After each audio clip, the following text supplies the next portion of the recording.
Hello. Hi, Judy. Can you hear me? Hear me? Awesome.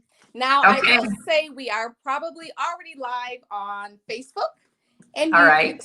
So I welcome you here into my home, and I'm excited to be here with you and your team. Thank you. Absolutely. How are you today? I am good. I know that I would like to add some comments and talk a little bit to welcome everyone. Okay. All right. Well, we are expecting all of our guests to really start joining in at 6:30. Okay. Some may already be, so we can always just play some music in the background until then. Okay. But once we start, you can go ahead and make your introduction. And then whenever you're ready, you can log off. Good. And don't ask me any questions, please. Because this is enough. I may ask you one, and I'm going to figure out. So I have to quickly change my camera. Yeah. My husband is going to be assisting me. Settings, camera. Right. No, his name is, what is it? Idris? Idris. Idris. Yes. And I just received information that he's having an exhibit at Wild Things. Yes, he is. Yes. That's going to take place November 21st. I know. I received information. I know. Well, things have been moving kind of fast, so thank you for that little segue. Things have certainly been moving a little fast, so we haven't been able to get the word out about everything as much as we'd like to. Mm-hmm. But I know Wild Things sent notes, so that's how I received the information. So they had a poster, right? They did what? They have a poster out, a flyer out. This was through internet for me. Oh, yeah. Beautiful. How does this sound supposed to be seen? Yeah, you can see it that way. I can't get a different view. I can't get the whole camera in there. Oh, yeah. Go out a set. There you go. Sorry about that. So yeah, we have a new system. So we we're still kind of engaging it and learning how to leverage all the technology that we have. And I will let you know, so the stream on YouTube and Facebook, yes, about 20 seconds, maybe 30 seconds behind. Mm-hmm. So just so you're aware of that. Okay. And Idris will be able to let us know kind of who's on or who's joined. Yeah. And then we can either start right at 6:30 or we can play some music, which might be better, until about 6:35. Okay. Your choice. Yeah. Okay, let's play a little music just so there's not dead air or anything. He'll probably pull up something on YouTube and we'll play music for a little bit. Okay. Okay. All right. And we'll start shortly. I'm glad All right.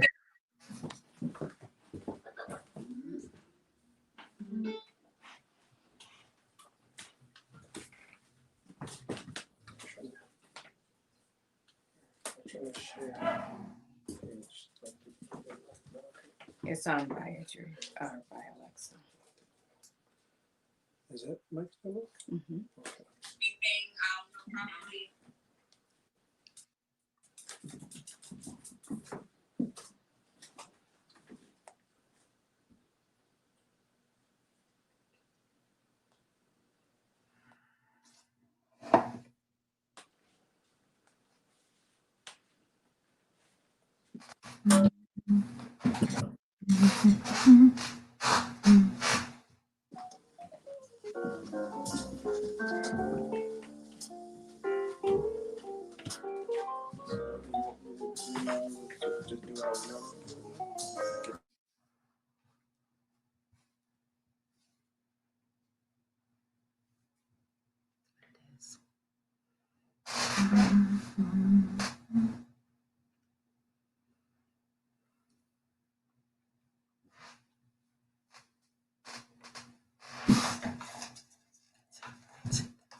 I'm making a fall dinner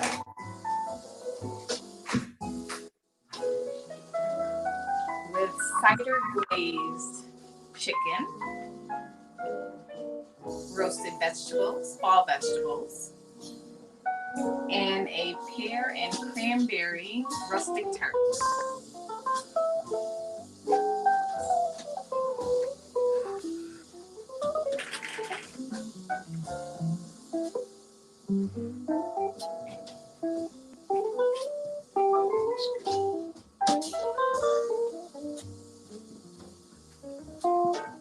Time check.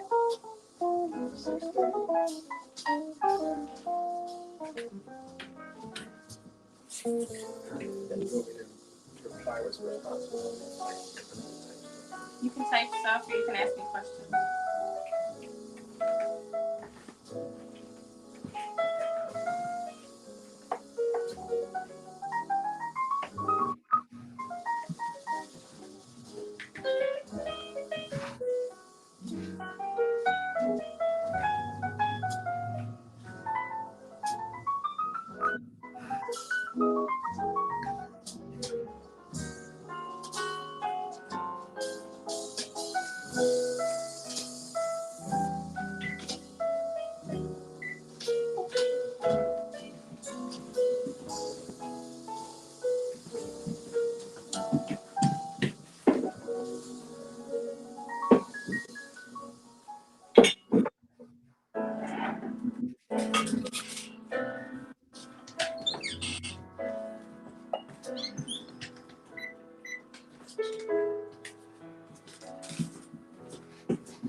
And you're going to be going back and forth between them.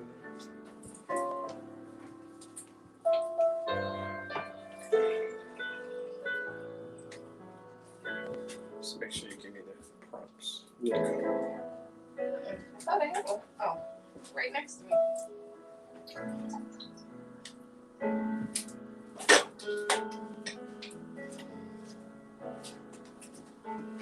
Cheers. Should I be focused on here first? What time you want to start? 6:35. Alexa, I'm also going to do a grace before we, I mean, before your demonstration, but just to do a grace so as people are enjoying their meal. So Okay. you want it, so after your introduction, then you'll go right into grace. Yes, and then I'm finished. Perfect. Sounds It might be, what I'm saying is might be a little long, only because I didn't time it, only because a lot of supporters. You're good. No worries. Okay, No worries. This is, people will come and go. You'll probably have some people that are not your supporters, hopefully some new supporters for you. And if we go longer than an hour and a half, if they want to stay, I'm going to try and keep it to that hour and a half as much as sure. But if we go a little over, hopefully everybody will stay. And if you don't mind, I will let people know if they would like to make contributions or a donation to CMH Consulting, they can contact you directly. Sure. Let me get info. Yeah.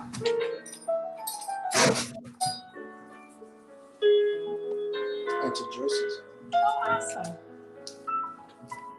Although this is StreamYard, so I'm not seeing StreamYard comments here. But that's okay. You're not seeing That's for so. That's a Joyce. It's not over here. Oh, okay, yeah. You'll see all the comments through here Right. But I can reply through here. or through here.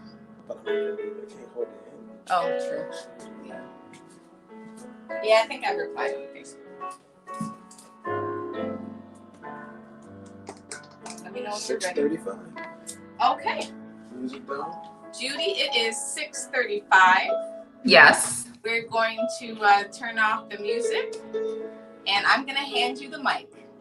Thank you.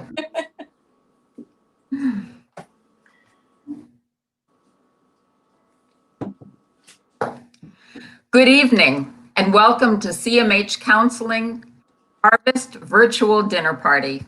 And I'm the Executive Director, Judy Brenny. St. Teresa once said, when love is present, love changes everything. May we all abide in love during one of our most challenging times. And as we gather together around a virtual extended table, this is the season to be especially grateful. This is the time to celebrate what CMH Counseling Services means to so many. During the COVID pandemic, CMH continues to be dedicated to our mission. The virtual Little Red House open, providing support to our clients as we have been doing for almost 100 years. CMH staff has made it our mission to stay connected to the people we serve, precisely because we care deeply for our clients' well-being. And as we gather to support and celebrate what CMH's mission means in the midst of the pandemic, it is with deep gratitude that I thank all who have made this event possible. Our wonderful and generous supporters, our outstanding board members, our amazing staff, as well as all who help keep CMH's doors open during this most challenging time, when the need for hope and compassion is even greater. We're especially grateful for our sponsors, our underwriters, Evergreen Health and Hodgson Russ law firm. And this evening, we are blessed to have the renowned chef, Alexa Wajed, who will provide her engaging cooking demonstration while you enjoy your harvest meal. So to gather us together, we'll begin with grace. Grace is from Caroline Randall Williams. Bless this table and make us truly thankful for the food which we are about to receive, prepared in the spirit of those we love who have come before us, and those we love who are now with us, and those we love who are yet to come. That this table might provide for the comfort of our souls, the hope for our future, and the nourishment of our bodies. Amen. Alexa, it's yours. Thank you so much, Judy. Thank you for inviting me. Marcia, thank you so much. All of your sponsors, all of your board members, I appreciate that you chose me, selected me to be part of this auspicious event. I really thank you, and I hope you enjoy everything. Thank you. I'll see you soon. Farewell. Yes. Hello, everyone. Welcome to CMH Counseling's Fall Harvest Dinner. I'm happy to be here. I hope you're happy to be here. And hopefully, in front of you, you have a wonderful meal with a wonderful wine selection that was chosen specifically for this meal. Thank you for your time, and thank you for your contribution. For those of you that are just joining us, whether you're on Facebook, LinkedIn, or YouTube, welcome. You are here to support CMH Counseling. And if you are interested in their mission and you would like to make a donation to them, because this is a fall fundraiser, please feel free to contact them directly, and you can set up any arrangements that you need to. Now, we're going to start part of our menu. And for those of you that have a beautiful plate already in front of you that was provided to you by the Other Woman Catering and Chef Dan Buckley, who is the executive chef, and Michael Roberts, who is the sous chef, I hope you enjoy it. If you have any questions throughout this demonstration about the meal, feel free to put in the chat. And my partner in crime, my cameraman, and my partner in life will be able to assist me and answer the questions or pitch the questions to me. And that is Idris Wajed. So thank you very much, Idris, for your support and your help.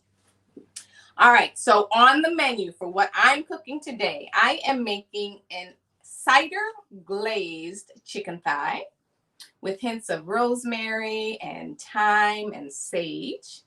I am making roasted fall vegetables. So I have some carrots, I have some rutabagas, and I have some parsnips. And then for dessert, I'm making a pear and cranberry rustic tart, or a mini galette, which is essentially a free-form pie. Very easy, very simple, and it's easy to make, and you can make it anytime. You can store some pie crust in your freezer, pull it out, pick some fruit, put it in there, bake it, and you're ready to go. You have a perfect dessert for dinner in no time. So let's get started with the cider glaze. So I have fresh fall cider glaze. I have about 1.5 cups here. And I'm going to pour that into my saucepan. And then I have 2 cloves of garlic. Now, I could mince these, but because this is simply a glaze that's going to be brushed on the chicken, I'm going to go ahead and smash it. Kind of keep it whole and throw it in there. And what's going to happen is this is going to steep almost like a tea or a stock. And then I'm going to throw in a bit of rosemary. Just a little bit. Rosemary tends to be a little strong. I'm also going to add in a couple leaves of sage. Sage is a beautiful, it's a very aromatic and beautiful herb. And I don't think a lot of people use it, or maybe they don't use it enough. They only use it around Thanksgiving. But sage it's just bright. To me, it just, lifts my spirits. And I think it's just a really good herb that you can incorporate in some other things. Sometimes people will have it for breakfast sausage and they'll mix it with some coriander. And that's also really great as well. And I have a couple sprigs of thyme. I always go heavy on my herbs and my spices because I like flavor and because I don't use a lot of salt. All right, so I have in my cider, I have my garlic, I have my rosemary, my sage, and my thyme. And I'm going to do a couple pinches of salt. And I'm going to throw this on the stove on about medium high. I'm just going to let it cook and reduce down to about 1/3 of what it is now. So I'm essentially going to have 4 ounces left. I'll put it right here.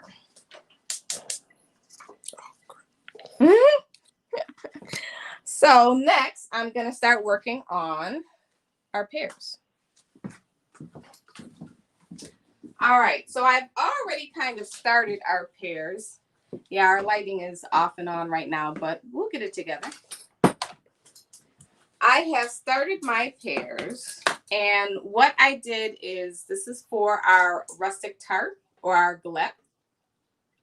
And I already cubed them, and I put them in a lemon and water solution so they won't brown. So I actually did this maybe a couple hours ago. And because I want to make sure that, I was ready for the cooking show, I didn't want to do it exactly at the time that we were cooking. The lights off. I wanted to go ahead and do it in advance. So here are my pears. I'm just going to strain them and try not to get water everywhere. I don't have to rinse them. Lemon juice is actually pretty good for the tart and for pies. Sometimes you need a little bit of acidity. And I'm going to get my pan. I already prepared my baking sheet with some tin foil because the pears are going to caramelize and I want an easy cleanup.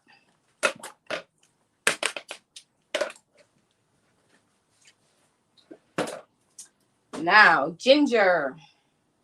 Yes, I am. Remember, easy cleanup. That's part of this goal when you're cooking. A lot of people don't like to cook sometimes in the kitchen because they think that there's going to be this really big cleanup because they're going to have, 50 billion pots and pans. Well, I don't believe in doing that. If I'm going to be using a pan to roast in, 9 times out of 10, I want to also season in that pan so I don't have to worry about extra dishes because I don't like doing them and people in my house don't like doing them. So to my pears, I am actually going to add some ginger. This is just about 1 inch of ginger. I may or may not use all of it, but I'm going to peel it with my spoon. Ginger is can be very hard to peel with a potato peeler. Sometimes people may try and peel it with a knife, but I find that a spoon is the best way to do it. You have the perfect curve to it. You can turn it down just 1/2 of a notch. Part of cooking is listening and making sure you hear everything around you. So I may be working on one dish, but I'm still concentrating on my other dishes because I need to hear what's going on in order to determine if it's being overcooked or undercooked. If I should be hearing something and I don't. And I am going to use my simple grater to just grate some of this ginger right on top of the pears. I peeled the pears before I started and I cubed them. I didn't want the skin. You can certainly use the skin if you want to. It's not going to hurt or hinder the dish in any way. It's just a preference. Going to be adding cranberries, fresh or frozen cranberries to this dish. So you'll have that little pop of color that you need in the cranberries. All right. Actually, Joyce agrees that it's much easier. It's so easy. And when you're in the kitchen, you want to cook with ease. You don't want to be burdened in the kitchen. The kitchen used to be the place where people can come and relax and be with family and have fun and laughter. All right, I'm going to add only because I don't want to use a lot of sugar. I don't cook with a lot of sugar. So for this, I'm going to add about a tablespoon of sugar. If you want to add more, you're certainly welcome to do that. So at this point, I'm just going to mix it up with my hands. Make sure the ginger gets incorporated with the pears. Make sure that it's laid out evenly. I use 2 pears for this recipe, but you can use 4. You would just double everything that I have. If you would like a copy of the recipe, I can certainly send it to you. Or you can find it on my website, which is www.alexajoan.com. So these are going to go into a 400-degree oven for about 20 minutes.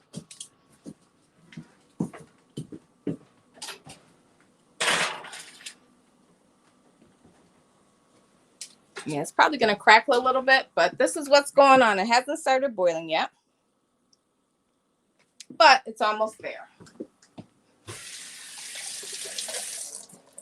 And one thing I also want to add to my cider, because I think it's going to really bring out some good flavor, is a little bit of cinnamon. It's going to round it out. And these are simply cinnamon chips. Not too much, because you don't want to just taste cinnamon. You want to be able to taste everything. All right. Dr. Ball, soon to be Dr. Ball, is on. Nikki. Hello. How are you? Thank you all for joining. And if you're just joining us, this virtual cooking class is to benefit CMH Counseling and their fall harvest dinner.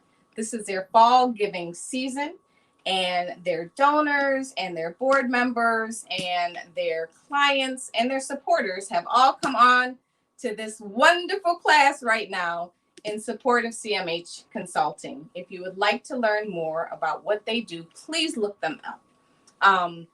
They're a great organization. They're helping people, especially during this time with COVID. We all know that Mental health is of great concern at this time with people being sheltered in place, or, people losing loved ones or friends. So mental health is so important. And for us to be able to recognize that we need assistance with mental health and we need to reach out to someone is so important. And for those organizations to actually be present and be available to us is equally as important. So that's why we're having this fundraiser. We need to keep our mental health agencies and our counselors working and available and ready to help us. All right, so as promised, fall vegetables. Now, let's see here. One thing, I need to add some butter to my pears. Let's do that. I'll be right back. And while I'm doing that, I hope everyone that is joining from CMH Counseling is actually enjoying their meal. You'll have to send me a message and let me know how you're enjoying all of your food. And it's okay if your cider glaze starts to boil. You want it to boil. That's how it's going to reduce. We're going to have to keep an eye on it. And we're going to have to come back to it every now and again because we don't want it to reduce so much that there's nothing left. Otherwise, we got to start all over again. That has happened to me many times in the kitchen. All right, our first vegetable that we're going to work with are our carrots. And fall vegetables are not always fun. They taste great, but sometimes they lack in colors. You think cauliflower, you think cabbage, you think potatoes. You want to brighten it up sometimes. So we need to add some green. We need to add some orange. We need to add some purple even. So I have purple, orange, and yellow carrots here. And to make cleanup easier for me, I put some saran wrap or pellicula or cling wrap onto my cutting board so that when I peel, all I have to do is ball up the peels and go ahead and throw them all out. Now, if I were composting, that would not be a good thing to do. Or you can use a dish towel, or you can use another pan. But just think about ways that you can make things easier for you in the kitchen so that you can get into the kitchen more often. So these are my carrots, and these are the heirloom fall carrots with the beautiful purple and the bright orange and the yellow or white. Sometimes there is actually yellow in them. If you have an opportunity, if you don't already, it would be really great to support and purchase, your vegetables, whether it's summer, spring, winter, or fall, from a local farmer. If you have a CSA or you have a local farmer's market near you, or if you know a store that carries local produce, go ahead and purchase some of that produce. You know why? Because it's kind of helping somebody keep a job or keep their business or keep their home. And it's allowing our economy to sustain itself. Parsnips. Parsnips are really underrated. People think they're really big carrots, but they're so much more. They're starchier than carrots, and they tend to be sweeter sometimes than carrots. And all of these vegetables I am going to be roasting. Auntie Valerie said, hello. Hello. Also asked the question, do the different carrots with different colors have different tastes? Not really. No, they don't. But when you purchase them in season, which is end of summer, beginning of fall, leading into winter, they tend to be sweeter than you normally would find a carrot. Some of the carrots that we get in the late winter and early spring are from last season, so they tend to lose their flavor and they tend to lose their sweetness, so they don't taste as sweet. So that's the other reasons why important to purchase foods not only locally, but also within the season that they're grown, so that you can get the best quality vegetables and the best taste. All right, now I'm going to start chopping. First, I'll start with my parsnips. This is a big guy, you know. It's kind of sometimes hard to decide how to cut him, but we're going to do it this way. We're going to be creative. We want to make sure that every vegetable kind of looks different so you can tell what it is. So let's see, maybe I'll do half moons or quarter moons for the parsnip. And when I'm holding my knife, I always make sure I put my thumb on the top, you know, one line from your wrist down to your knife. And then I have my index finger kind of curled up over the top of the other side of the knife. And I have a claw on my non-dominant hand, so I can protect my fingers when I'm cutting.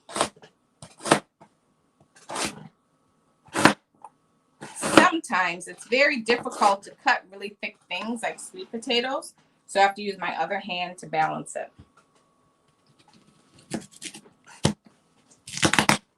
Big guy. Woo!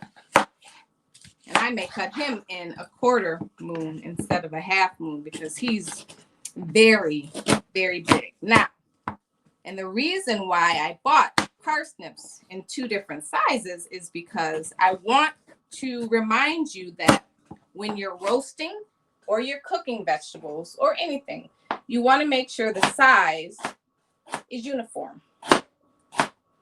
That's very important, so everything cooks evenly.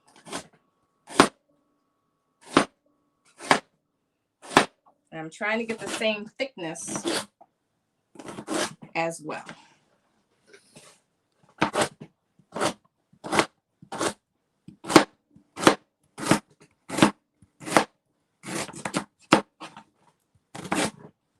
See that thick part? All right. Now, my parsnips are cut. I want to use 1 pan per vegetable. I am not going to merge all of my vegetables together because every vegetable cooks at different rates. So I do need to go and check on my cider glaze, and I need to go get some olive oil, and I need to check on my pears. Join me. Our cider is bubbling away. It's definitely reducing. It smells very savory. It's really good. Our pears are steaming and roasting away. Put my timer on for another, let's see, maybe 10 minutes. As I said, all together, about 20 minutes. Olive oil. This is not extra virgin olive oil. This is regular olive oil. I always reuse my bottles, and I buy my olive oil in a large container so that I can just refill the smaller ones. Saves on money. So there is my pan of parsnips. Now I need a pan of my carrots.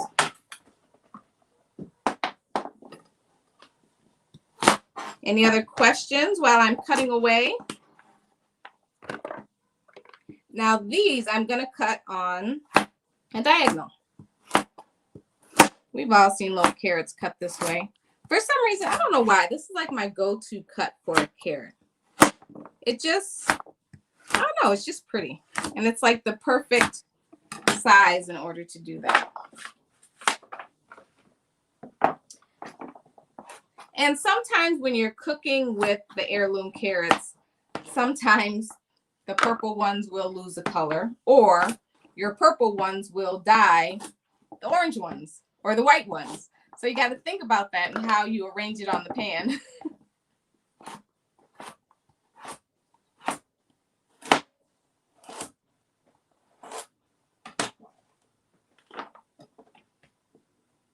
So the Other Woman Catering is a company that CMH Counseling went through to prepare their meal for this evening that they're enjoying, and I'm kind of cooking. And Dan Buckley, who is the executive chef, was actually one of my chefs in culinary school. So I'm glad that we were able to work together again. I also worked with him in his catering company for a little bit of time over one of these summers. I can't remember when. So it's always good to keep people close and to keep your networks close. And this is a white carrot.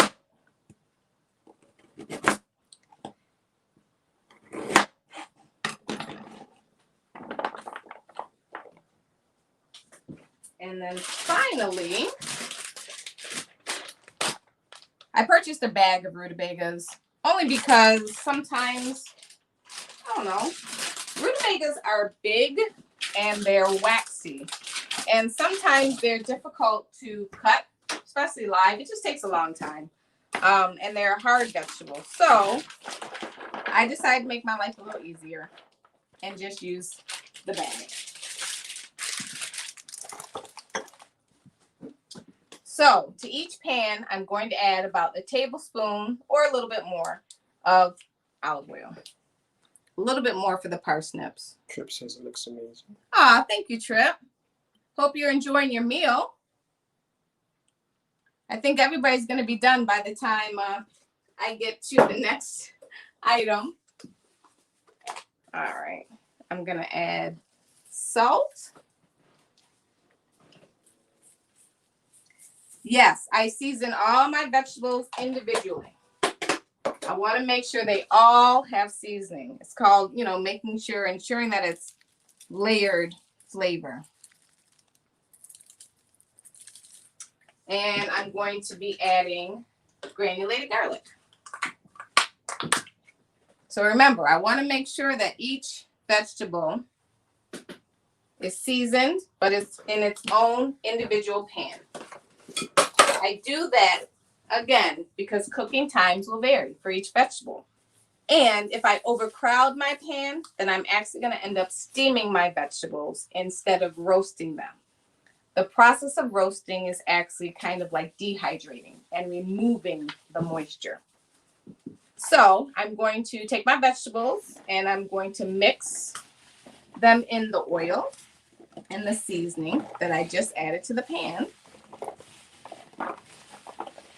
And make sure that there's a flat surface of each piece touching the pan and they're not overcrowded. I'm going to do the same. Now, if I were cooking for myself and I had easy access to the sink, I would not be using gloves. I actually use the oil from my vegetables on my hands to keep them moisturized, because when I'm cooking in the kitchen, I end up, especially with hand sanitizer nowadays, we end up washing our hands a little too often. So between the salt, the garlic, and the pepper and the oil, I'm able to give my hands a nice little manicure and exfoliation. So again, flat pieces on the pan. When you have weird shapes, just takes a little more time to arrange it. Then my carrots. I'm going to put my large pieces out towards the ends because that's going to cook faster. And my smaller pieces towards the center.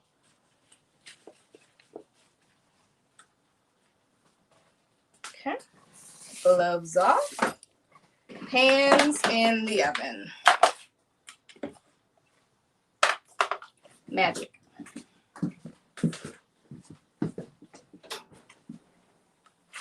So I'm going to put my rutabagas and my parsnips on my bottom rack. And I'm going to move over my pears, which are browning nicely, and they have about 4 more minutes to go. I don't want them completely brown, and I don't want them completely soft because they have to bake again in the tart. And I don't want to use soft pears. So I actually use Bosch pears, which are the ones that look like the brownish green. I use those, and I made sure they were really firm. when I selected them, because as you cook down the fruit's going to get softer. And then the other thing that I did, I could have used also Bartlett pears. That would have been good too, a good combination. But I like the Bosch pears. I like the flavor of it. And again, we're adding it to the cranberry. And almost reduced. I'm going to turn this down just a little bit. I'm going to turn it down to 2. Now, regarding the vegetables, another way to roast them, which is a process that was used for your dinner, is pan roasting them. So using a non-stick skillet, again, cooking them one at a time. So one vegetable at a time, a little bit of oil, high heat, medium high heat. Put your vegetables nice and dry into the pan so they don't spatter on you. And then let them get a nice little char or sear at the bottom. And then toss them in a pan. If they're really thick, you might need to cover them just to steam them just a little bit, not a lot. You don't want steamed vegetables. You want caramelized, roasted vegetables. So that's another way that you could roast your vegetables. Any other questions right now? Okay. 7:06, good timing. Now we're going to work on our chicken. All right, so another opportunity for me to use my gloves. I have pre-seasoned my chicken. Typically when I make chicken, what I'll do is I'll use a brine, just a salt water solution with a little bit of sugar in it. Maybe some onions or some garlic, maybe some herbs and things like that.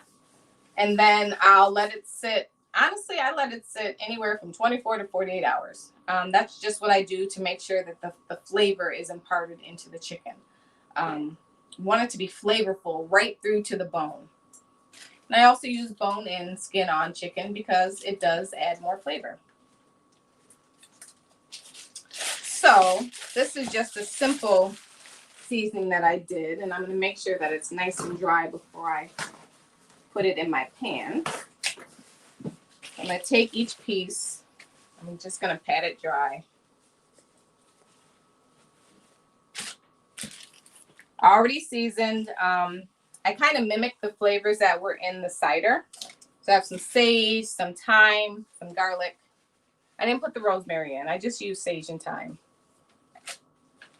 And I have 6 pieces here. I'm making sure it's really dry because that's going to help it cook. So I'm pan searing this with no flour in oil. And then I'm going to transfer the chicken to a baking dish or pan so that it can continue cooking in the oven. And I'm going to glaze it first, and then I'll transfer it to the oven. Cook it, and then I'll add a little more glaze just at the end for another 5 minutes just to make sure it gets good and caramelized. Caramelization is like magic in the kitchen. It like adds so much flavor, and it's pretty. You know, you don't want to eat foods that are bland looking. All right, so that's my timer for my pears. I'm gonna wash my hands right quick. I just handled some chicken.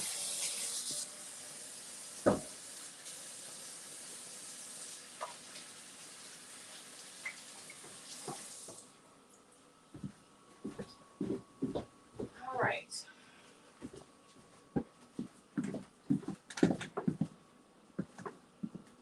And I'm going to turn my timer back on to 15 minutes. Still at 400 to roast my vegetables. Don't those look nice? That could be a nice little dessert without the pie crust. All right, we're going to let those cool off. Still want our cider to be moving a little bit. Now I'm going to turn on my pan. See, since you're in my kitchen, you know that I enjoy tea because we have our teapot, our tea kettle on the stove, and we keep it on the stove because we drink tea that much. All right, I'm going to go get my oil and my chicken. I'll be right back.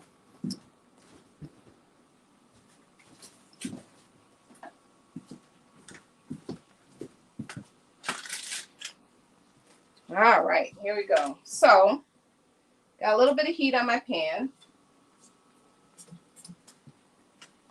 I want to get my pan to a nice temperature.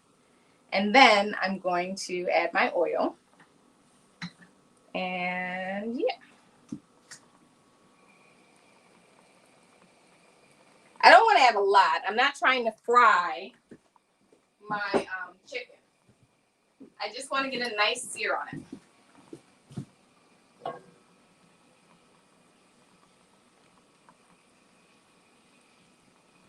And if I ever put too much oil in my pan, what I do is I keep a glass container off to the side of my stove, and I just throw it in there because the oil is going to be too hot to handle or to go to. Don't put hot oil in anything plastic, please.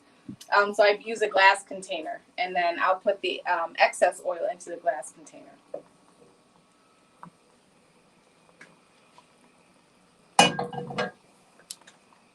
And I'm waiting for my oil to kind of ripple to make sure that it's hot enough.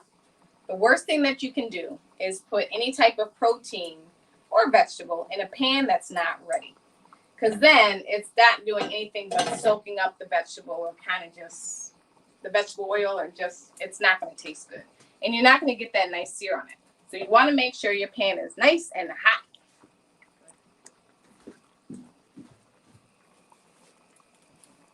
Auntie Val asked, why not a cast iron? I do use cast iron. Not always. I love my cast iron pots, but just sometimes I don't feel like getting them out. But this time I use a nonstick pan just because I want to get in there and get out. But cast irons are beautiful, beautiful, beautiful, beautiful pans to use. I mean, I can't say anything bad about them. They give you a wonderful sear on your food. They give you good flavor too. You want to hear that pop?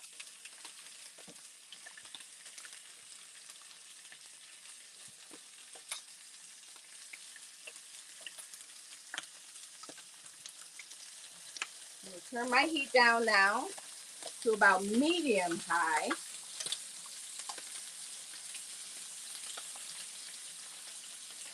And the key to nice crispy seared chicken, don't move it once it's in the pan. Let it sit, let it sear. It's going to tell you when it's ready to be turned. And the way it's going to be doing that is simply by allowing you to release it. If you try and move that chicken and it doesn't budge, it's not ready. Kind of like teenagers.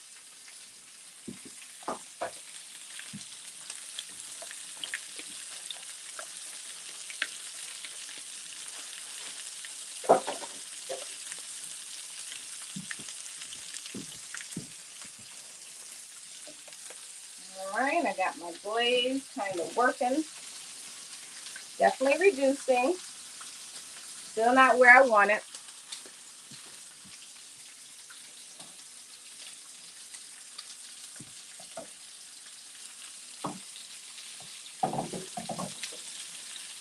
And so after I seared this on the skin side down, so in school we say presentation side down. So whatever side you're going to be serving your plate to, so you're not going to serve the bottom of the chicken or the meaty part without the skin to someone that top side up first. You want to serve the skin side up first because that's going to be the prettiest side. It's going to be the most appetizing. So that's why I always start cooking on the skin side or the presentation side.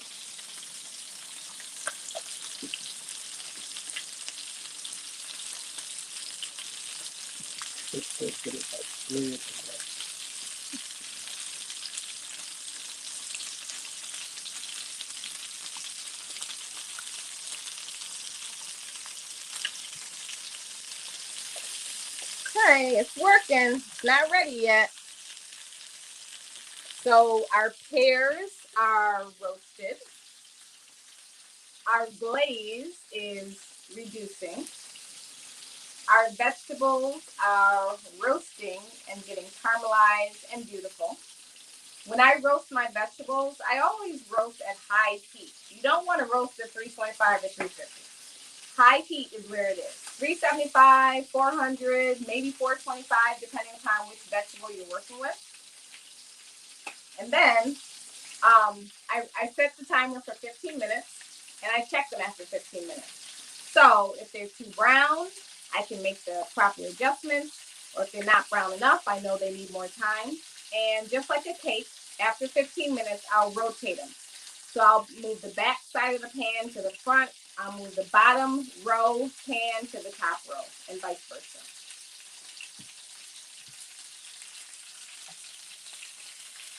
Almost. Getting there. See, that one doesn't want to move, so he's definitely not. Ooh, look at that. That's what I want to achieve. See that nice, beautiful golden color? That's what I want all around.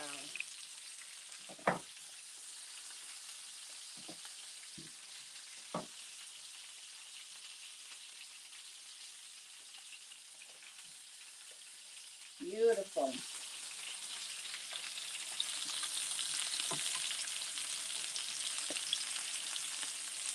And the glaze is going to help that color as well. The natural sugars in the glaze, careful. The natural sugars in the glaze are going to also help it to brown. So I'm going to put it on this side just for about maybe a minute or two. Maybe a minute because, you know, time. And then I'm going to finish it off in the oven.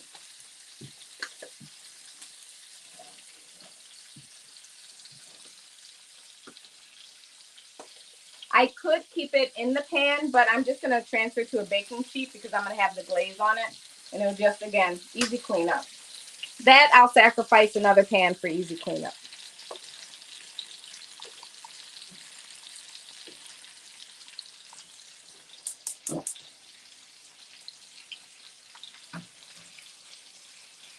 I hope you all are enjoying your meal. And the wine selection, was the wine selection the perfect choice?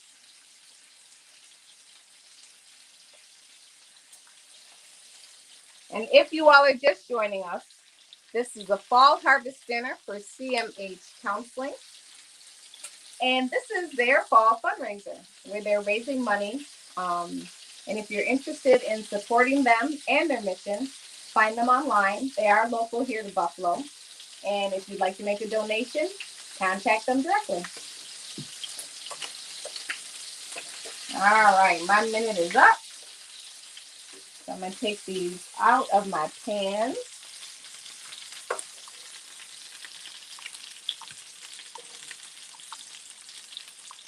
People will always ask me, well, when is the chicken going to be done? Or when is the meal going to be done? And my response is, when it's done, that's when it'll be done. Put this in the sink right quick.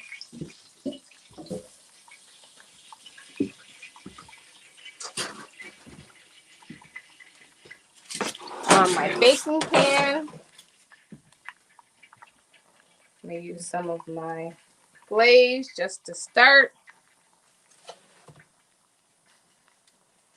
Glaze right on the chicken. And this is going to finish off in the oven maybe about 10 minutes maybe. We'll check it in 10 minutes and see what that does. The glaze is almost like a marinade. Okay, and it's hot. I don't want to burn my hand. Watch the heat. The burner's still on, friend.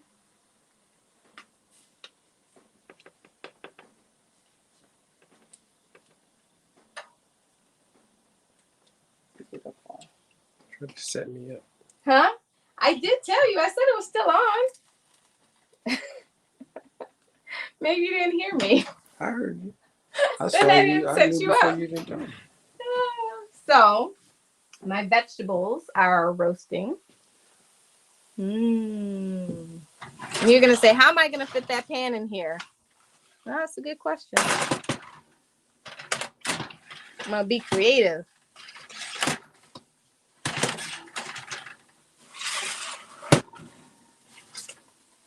Bam. This is my carrot. No, actually, I'm going to put my parsnips down there. I'll keep my carrots up there. I have 3 racks. And I'm going to put my chicken in the middle. All right, so this is going to keep reducing a little bit more so I can get it a little more thick, but it reduced to about a third. That's beautiful. I'll let it go. See all that? All right, now let's make some pie dough. What do you say for our dessert? So our chicken is started, our vegetables are started. I didn't make the rice pilaf. I think everybody kind of makes pilaf. So not sure if that was something you really wanted to see, but we're going to just stick with the vegetables. My goal whenever I'm cooking or whenever I'm sharing recipes with people is to make vegetables the star of your plate. And I say that because, you know, we are in a health crisis, not just with COVID or the pandemic, but just in general. The rate of diabetes, heart disease, obesity, and things like that are very prevalent, and even mental health. And no, I'm not a doctor, but I do know that food contributes a great deal to all of these ailments and more. So, just through my research and my own personal, you know, health dealings, I have found that making half of my plate vegetables, greatly reducing the amount of starch that I have and keeping my protein kind of the same, helps for my body. And it helps make me feel better. So you definitely want to just think about that, because we all want to be healthy. We all want to live long, healthy, rich lives. So make vegetables the star of your plate. All right, we're going to make some pie dough. I don't have a really long cord. You can use this one. That's okay. I'm going to move this over here because I don't need too much of this. Oh, okay. He's telling me he's got a cord for me. Yeah, I'm the tech guy. You're the tech guy too. And I'm gonna use a little TV magic. So I've already made some. Works. Make sure it works. It works. All right. So this is my second batch of dough today because I have already made some for TV Magic. So I'm making a pâte brisée, which is a simple standard pie dough or pie crust, sweetened pie crust, in order to make the rustic tart or the galette. And this recipe, it's a 1.25 cups of flour. It's 1/2 teaspoon of salt. I put in a tablespoon of sugar, and I'm using 1 stick of butter and about 3 to 4 tablespoons of ice cold water. It's a very simple recipe, very standard, but that's what I'm using to make my galette dough. So I'm using a food processor. I'm not using my hands. Again, I try to make things easy for myself. I could definitely use my hands and use a dough cutter and all that stuff, but I'm just not going to do that today. So first, I'm going to process to combine. Now I'm going to go get my frozen butter and my ice cold water.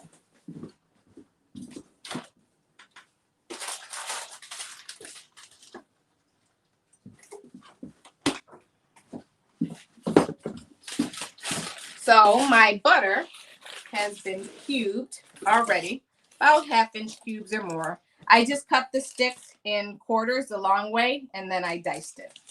Very simple, very easy.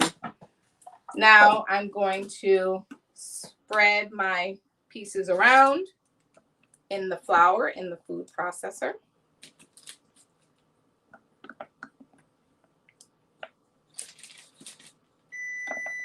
Oh, timer.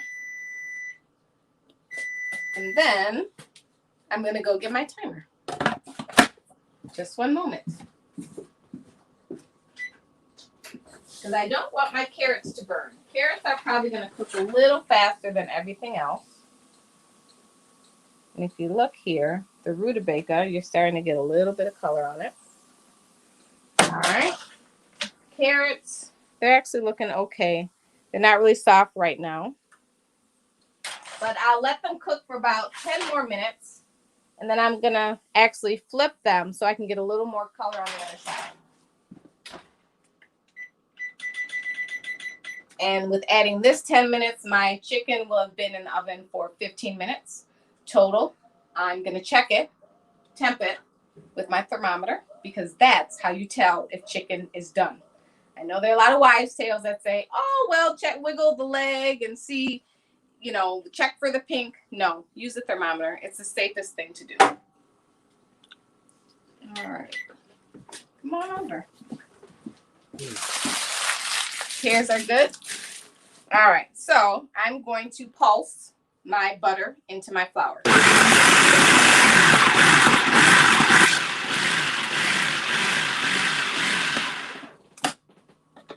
And right now, you'll see like some pea size of butter. So it's not enough. There's still some chunks in there.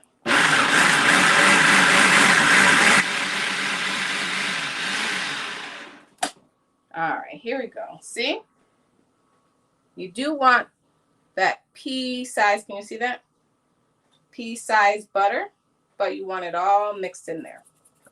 So now, just like magic, I have my ice cold water that's literally been in the freezer. I'm not going to get the ice, and I'm going to start with 2 tablespoons, but I'm going to drizzle it in.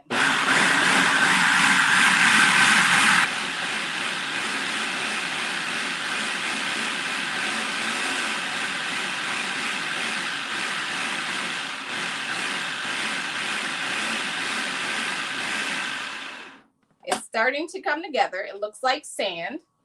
Can you see it in there? So I'm going to add 1 more tablespoon. See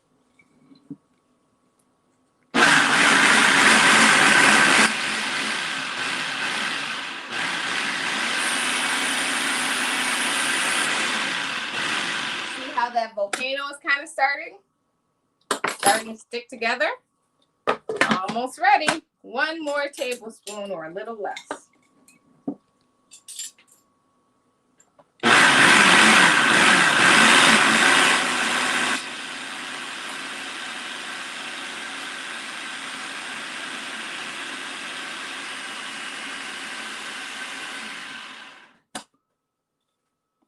There it's starting. This one needs a little more. I must have had a little bit more. It's not that bad, actually. This is actually perfect. See how that's sticking together like that? You have the butter and the flour. So what I'm going to do is, it's crumbly right now, so I'm going to take some parchment paper.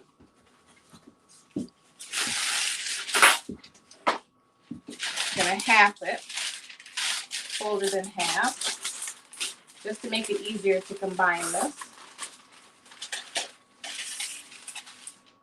And then I'm going to take my dough in my food processor.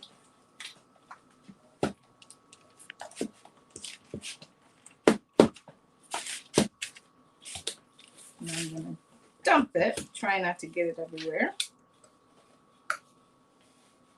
And I'm going to form it with my hands. And if I need to add a little more water, it's a perfect time to do that, but I don't. Because this is exactly what you want it to look like. You want it kind of sandy.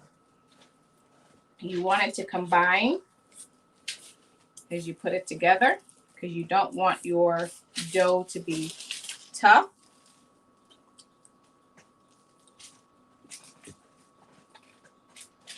And kind of like, I don't know, picking up glue or something with some masking tape. Play-Doh. Play-Doh, exactly. So what I'm going to do is I'm going to form this into a disc. And then I'm going to put it in the refrigerator so it can chill. All right. You all still with me? Or is food that good and you went into a, you know, a hibernation state?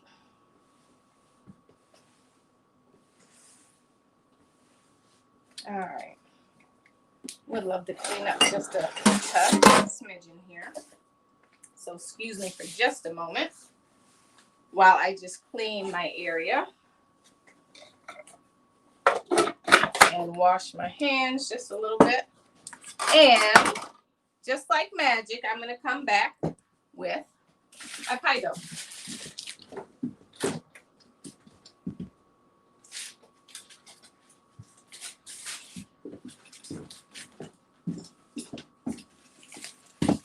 Hey, where's my flour? I thought I had more flour out.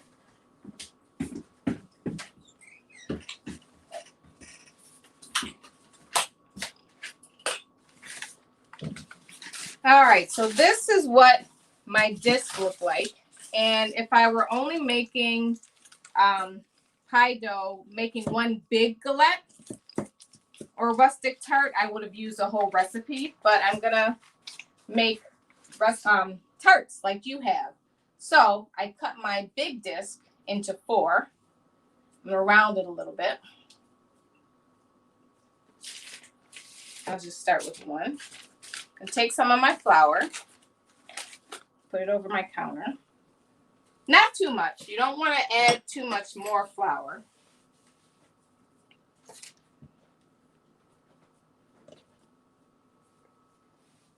And I'm going to roll it.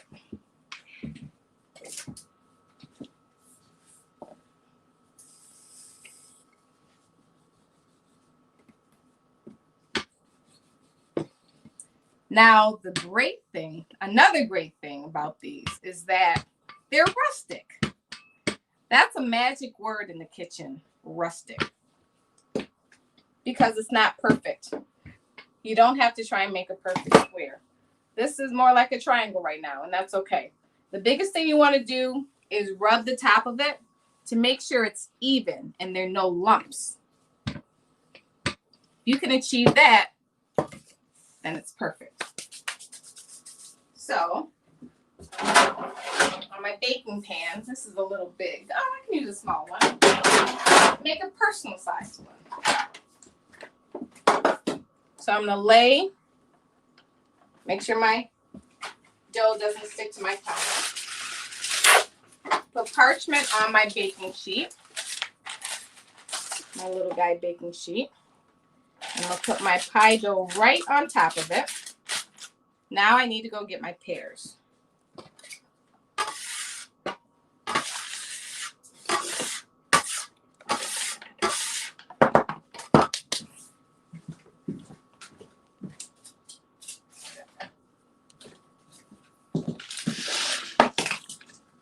And my cranberries. And these are just fresh ocean spray cranberries. If you were making cranberry sauce from scratch, you would use these or maybe frozen ones. And I'm going to use my tablespoon, I suppose. Scoop up some of my pears. And just mound it right in the center. I want to leave space on the side because the sides are going to fold up.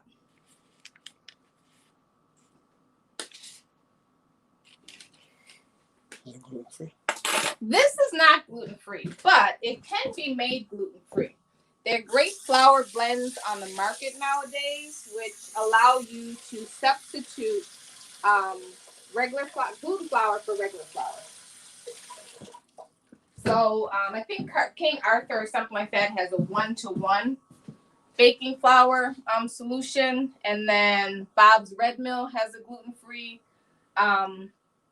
solution, or you can make your own. So if you want to use cassava flour or almond flour, buckwheat flour, there are a lot of different grain-free flours that you can use in order to create a gluten-free dish. Then I'm just going to dot my galette with the fresh cranberries for color. Oops. Not have them roll around.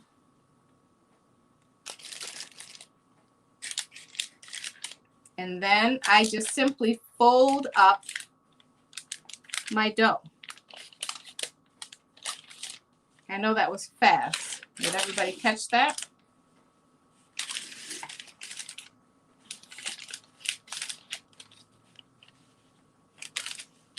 Just like that. And automatically, you create your galette. Let me check my chicken and my vegetables. You want to come with me, cameraman? Beautiful. All right, so outside of my glasses being foggy, the carrots, let's check with a toothpick. Oh, perfect. Carrots are nice and done. Nice and browned. Caramelized. That's what you want. All right. Set those over to the side. Then I'm going to check on my rutabagas.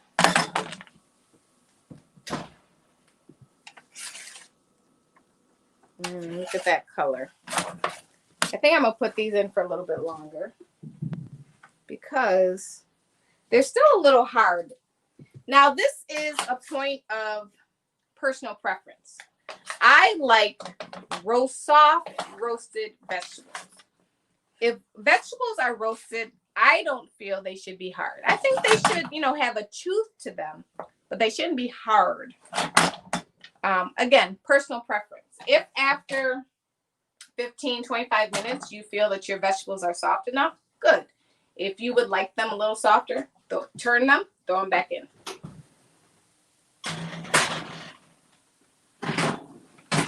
My parsnips were at the bottom of my oven, closest to my heat source. Ooh, those are pretty. If you are trying to stay away from potatoes and things like that, then parsnips are a good substitute. They're nice and sweet. They make a really great French fry. And let's see. Ooh, those are perfect. So I'm going to combine these into this pan. And I just love the brown char on the parsnips. It gives a good contrast to the rutabagas, to the yellow carrots. So I'm going to set this aside. I'm going to check on my chicken. My chicken is looking lovely. Now, the good thing about thighs is that 1, they're super flavorful. 2, you technically can't overcook them. They can dry out a lot, but you'd have to really, really overcook them. So I'm adding just a little bit more glaze. I'm going to temp them to determine how much longer I need to put them in the oven.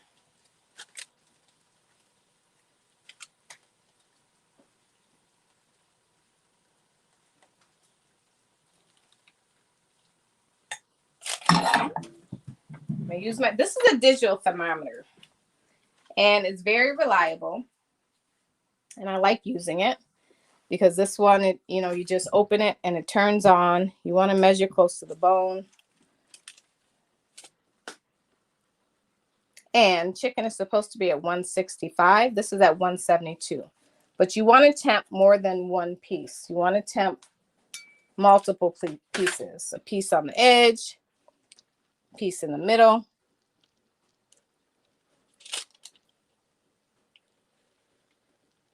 Yep, it's cooked.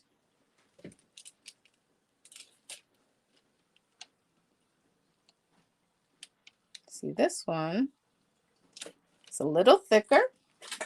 So I'm going to throw them all back in for about 4 minutes. Yep, 4 minutes. And then they'll be done. So what I am going to do is I'm going to have my tech person turn on a little music while I put everything back in the oven. And you can just hang around for a little bit, and I'll show you what everything looks like plated up. And I know I didn't give him any warning on that, so he's probably going to give me a few choice words. Oops. You can turn it on. I can turn it on. I can turn the light on.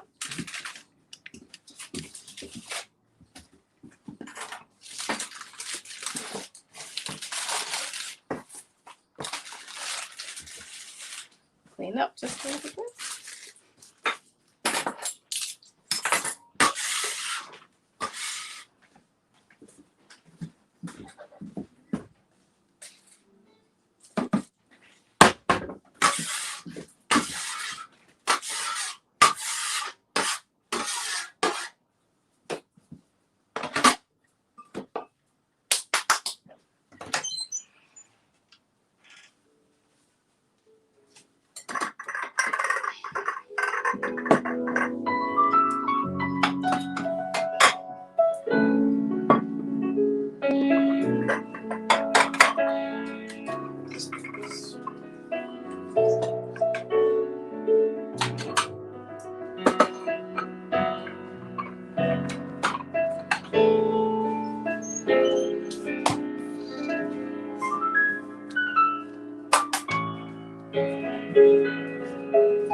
Like that.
All right.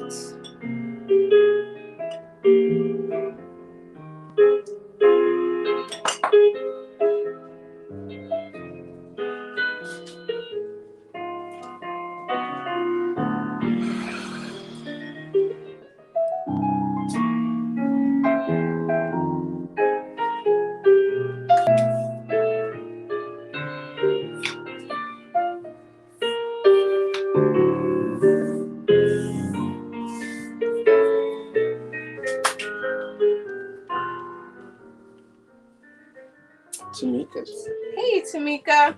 says everything looks amazing, beautiful, and delicious. You're a phenomenal chef and teacher. Thank you, thank you, thank you.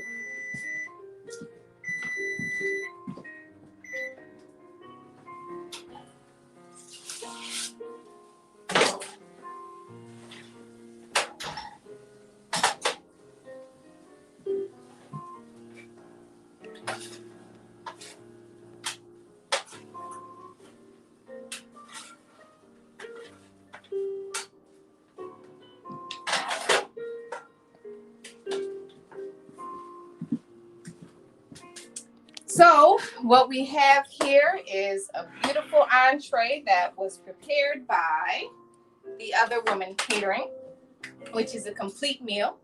We have our cider glazed chicken thighs. We have a beautiful rice pilaf with sauteed mushrooms. And we have pan roasted vegetables, parsnips, carrots, and rutabagas. And then for our finale, we have a rustic pear and cranberry tart. The flavors of fall, the produce of fall, and something, even though it's nice and warm today, record-setting temperatures, we're able to still enjoy some awesome flavors reminiscent of, the fall and Thanksgiving and family time and harvest time. And hopefully you're enjoying your wine and your plate. But before you all go, I'll bring you back over to the meal that we prepared together. Auntie Joyce says, absolutely delicious. Trip says, what a presentation. Aw, thank you. So here we have our chicken thighs, which are beautiful.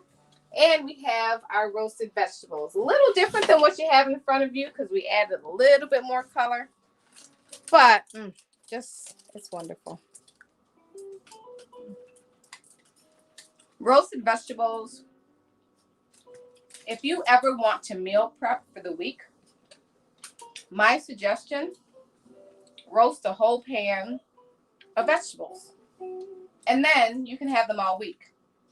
You can mix them with your pasta. You can mix them with rice.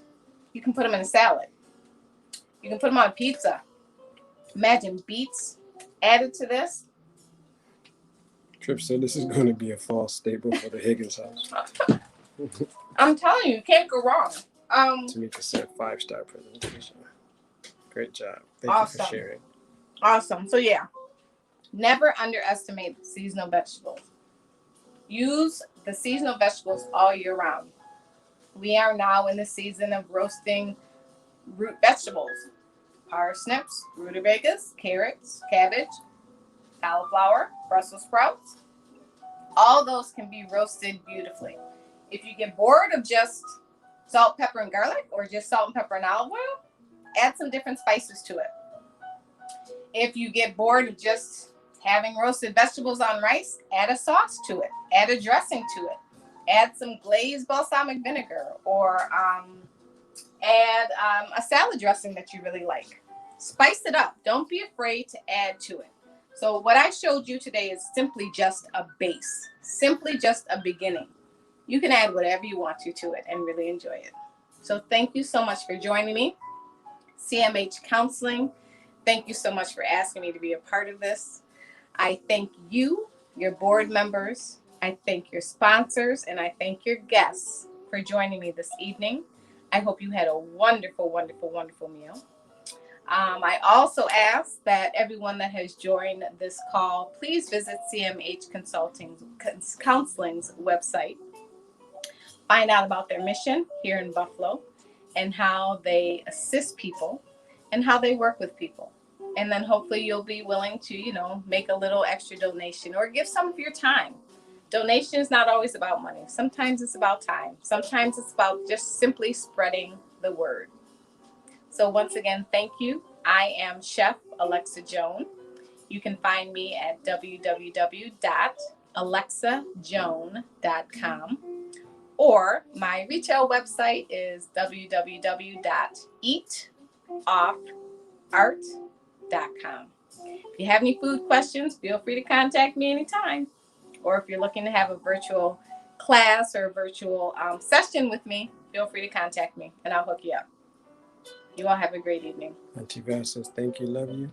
And Auntie Joyce says, peace and love. Peace and love. Thank you all so much for spending your time with me. I really appreciate it. Trip says, thank you. You're This welcome. was tremendous. Awesome. Thank you so much.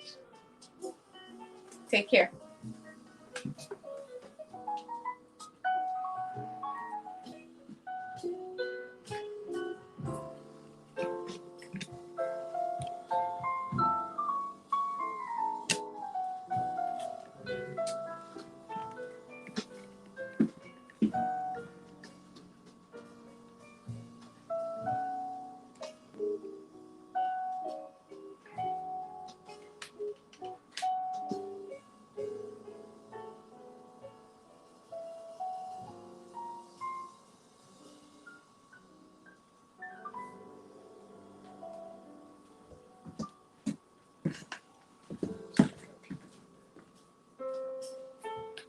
Thank you so much.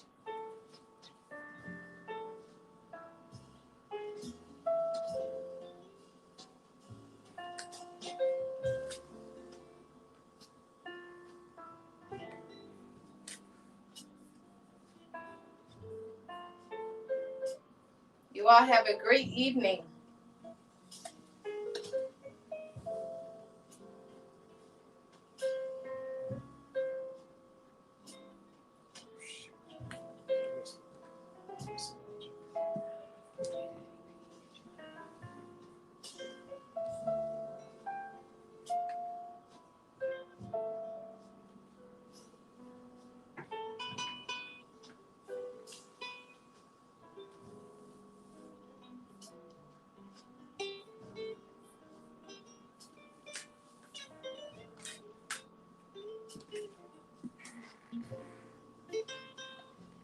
Ah, molto bene. Gracias. Thank you so much, Marcia.